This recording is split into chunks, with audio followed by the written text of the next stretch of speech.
Y como todos los miércoles, aquí están Ramón Alberto Garza y Salvador Borrego para nuestra mesa de análisis. Ramón Alberto, qué gusto saludarte. Buenas noches. Buenas noches a ti y a todo el auditorio. Querido doctor Salvador Borrego, ¿cómo estás? Buenas noches. Un gusto. Mañana cumpleaños. Mañana cumpleaños, primero de mayo, Día del Trabajo. Sí.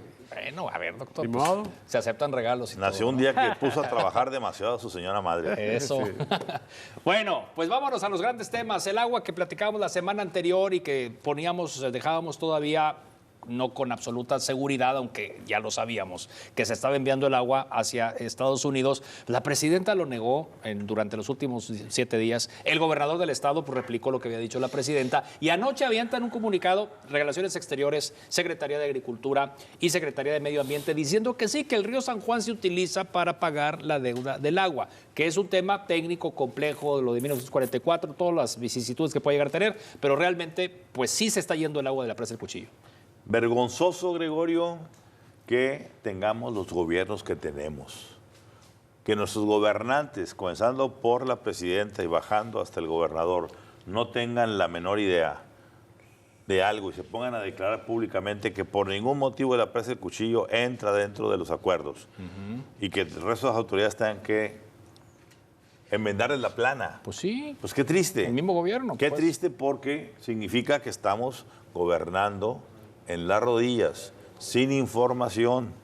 Y lo que es más lamentable, sin saber exactamente cuánto se va a mandar, hasta dónde va a ser el límite. Y lo peor de todo, que el gobernador de Nuevo León guarde un absoluto hermetismo del tema y no le dé la cara a los ciudadanos para explicarle, al igual que lo que está pasando con el Puente Colombia, por qué se están tomando las decisiones. Para eso está para gobernar, para tomar decisiones, pero también en las decisiones incluye el que le expliques a la ciudadanía, no eres un autócrata, por lo menos fuiste electo popularmente. Tienes que rendir cuentas y como tales, yo quiero saber hasta dónde va a ser el límite de bajarle la presa del Cuchillo, claro. Porque habíamos ya lanzado cohetes al cielo. De verla llena. Diciendo, nos dio el milagro el cielo y nos llenaron las presas. No se preocupen por 2 años. Y ahora vamos a decir que por darle a los que siembran en Texas y en Tamaulipas, vamos a pasar aquí sed. Insisto lo que comenté la semana pasada, la frase, la vida antes que la comida. Si no hay comida, se puede ir a comprar a Sudamérica, se puede ir a Europa, China, lo que quieras. Lo que no se puede comprar es la vida y sin agua no hay vida.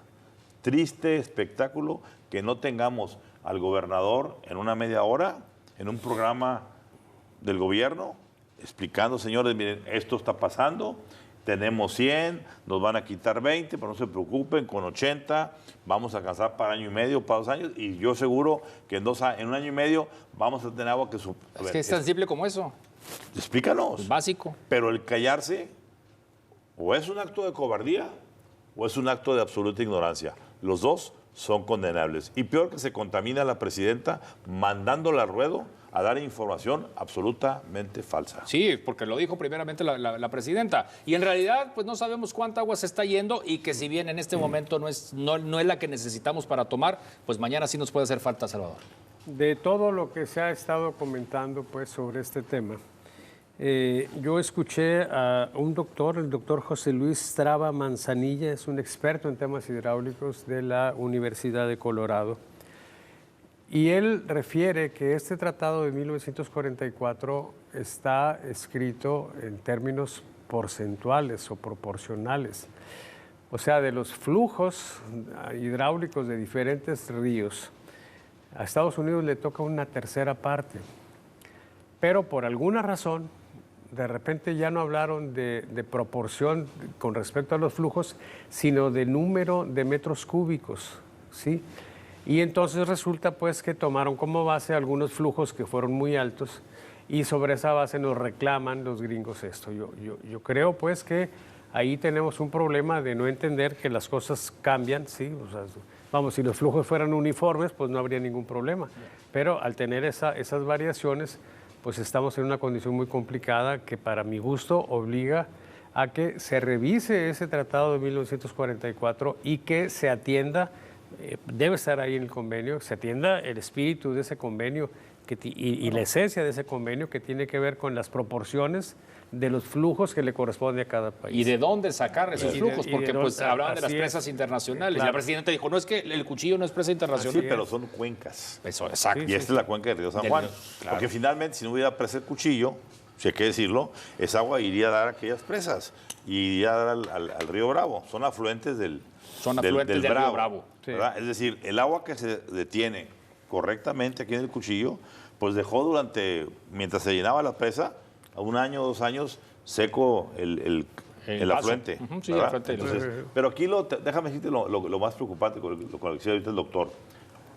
¿No nos parece absurdo que estemos discutiendo un acuerdo de aguas de hace 80 años? Cuando esto ya cambió, la geología, la hidrología, los terrenos, las poblaciones. Pues en aquella ocasión tú decías, oye, reparte tanto, ¿por qué? Pues ¿cuántos tendrían hace 80 años en Monterrey, en el 44? Pues no llegaban ni a 560,000 o 600,000 habitantes, claro. No a 6 millones. Entonces, bueno, pues en aquella ocasión, oye, ¿quieres que te dé agua? Pues abrías y hasta un vasito le pasabas. Pero ahorita abrirle las cortinas de una presa que batalla meses en llenarse y que ahorita la tenemos, perdón, lo que me queda a mí claro es que no hay gobiernos, porque no hay información, porque no saben qué está pasando y por eso nos agarran por sorpresa. Sí, a mí me sorprendió el comunicado de anoche, ¿verdad? Sí. Digo, ¿cómo lo manejaron, verdad? Oigan, a ver, tema 2. Ley de telecomunicaciones, por ahí también hay una petición de la presidenta de modificarla, pues de hecho retiraron la discusión, no la pusieron en la agenda, la querían aprobar al vapor y pues traía una serie, lógicamente están las posturas a favor y en contra, las posturas a favor ya saben de parte de quién, pero las posturas en contra pues me parecieron un tanto puntuales y bien centrados los comentarios de algunos de los legisladores de oposición. ¿Cómo visualizan ustedes esto? ¿Hacia dónde encaminar la nueva ley de telecomunicaciones? Yo el temor que tengo es que hagan un simulacro de parlamento abierto y que a final de cuentas hagan lo que les da la gana, sí. Yo creo que sí atenta contra la libertad de expresión, particularmente lo que tiene que ver con las redes sociales, sí, que es un espacio de libertad que nos encontramos de pronto. ¿Y las plataformas digitales? En las plataformas digitales, por supuesto. Y entonces yo esta ley es muy diferente de la anterior que se aprobó cuando nos bajaron los costos de la telefonía celular, etcétera, ¿sí? Pero sobre todo yo siento pues que atentar contra la libertad de expresión es un grave retroceso, ¿sí? En esa deriva autoritaria pues que tanto hemos comentado. ¿Le irán a modificar algo? A ver, toda democracia en la teoría se sustenta en los 3 poderes básicos, ejecutivo, legislativo y judicial. En este país estamos a 1 mes y espero todavía mi predicción de que se descarrile. Estamos a punto de entregar el poder judicial ya a manos del ejecutivo y del legislativo. Es decir, vamos a tener una autocracia. Nos guste o no nos guste. No, la autocracia es un dictador en el poder ejecutivo diciendo qué hace el Congreso y qué hace el poder judicial. Ojo, siempre se dijo que había un cuarto poder. En los tiempos en que eran los periódicos se decía la prensa es el cuarto poder. Hoy puedo decir que los medios de comunicación y las redes digitales en general son ese cuarto poder. ¿Qué es lo que pretende el gobierno de Morena y el segundo piso de la cuarta transformación? Dicen, ya voy a controlar el ejecutivo, ya voy a controlar el legislativo, ya voy a controlar el judicial, pues pero me queda libre los bocones que andan ahorita y antes te ponías de acuerdo, Gregorio, con 4 o 5 años de periódicos o televisoras, los maiciabas, los que se dejaban, y era muy fácil todo. Controlabas el flujo de opinión pública porque eran ríos controlados por el papel, por la concesión telefónica o la concesión de radio. Hoy, todos nosotros, todos los lectores, somos reporteros, tenemos un medio que se llama teléfonos celulares y redes sociales, y eso le da pánico a cualquier gobierno, no más el de México. Trump está igual allá en Estados Unidos queriendo regular. A mí que me preocupa en este país hoy, ¿sí? Que nos impongan desde el extranjero reglas de censura, más que lo que pasa en este país. ¿Por qué? Te voy a poner un caso. El día de hoy sacamos en Código Magenta una nota muy fuerte, a rato comentaremos el asunto, y a alguna red social le pareció que estamos haciendo algún bullying de algo o usamos algo indebidamente. la bajaron y la boicotearon. Una nota de revelación y de impacto nacional. La pregunta es, ¿bajo carácter de qué? Y ahora te dicen, cualquier palabra que digan asesinato, muerte, sexo, etcétera. Sí, te la bloquean. Te la bloquean. A ver, ¿vamos a empezar a dar por señas o qué? Porque pues, es una libertad de expresión. Comencemos por regular a los que quieren venir. A ver, Estados Unidos no quiere regular TikTok porque son chinos. Bueno, pues aquí las redes y las plataformas también tienen que tener su regulación y no pueden ponerme a mí y decir que no, yo no puedo decir. Es que se desvivió, en lugar de morir, se murió. La gente ha dicho, es que el señor se desvivió, que se le quitaron la vida. O sea, que es el término que quieren que utilicemos Sí, para no... claro. Entonces, perdóname, eso no es libertad de expresión. ¿Sí? Las cosas como son. Y no andan haciendo ahí retrocanitos para poder sacar la vuelta. Comencemos por eso. Y luego, Y luego seguimos con todo lo demás. Porque yo lo que siento es que sí hay una intención autoritaria para callarnos. Vamos a los anuncios y regresamos con la Claro. lámina de homicidios, el tema contrabando Claro que de sí. combustible y mucho más. Estamos en la mesa de análisis. Regresamos. Segunda parte de nuestra mesa, como cada semana, la revisión de la gráfica de homicidios dolosos en el país. Aquí la tiene el doctor Salvador Borrego. Adelante, doctor. Sí, bueno, lo que tenemos ahora es que tuvimos que recalcular límites. Se puede ver cómo de pronto los límites iban ahí, en la línea roja, y de repente bajan todas las líneas hacia abajo. Eso se llama recalcular límites y es la esencia de la mejoría continua. Si no se recalculan límites, no podemos manejar la idea de mejoría. Y entonces, bueno, ¿qué es lo que tenemos? Que seguimos mal porque para estar bien tendríamos que tener abajo de 125 homicidios en la semana, lo cual se ve muy difícil, pero estamos mejorando porque el último punto sigue en esa tendencia a la baja. Entonces, pues, ¿qué podemos decir de esta situación?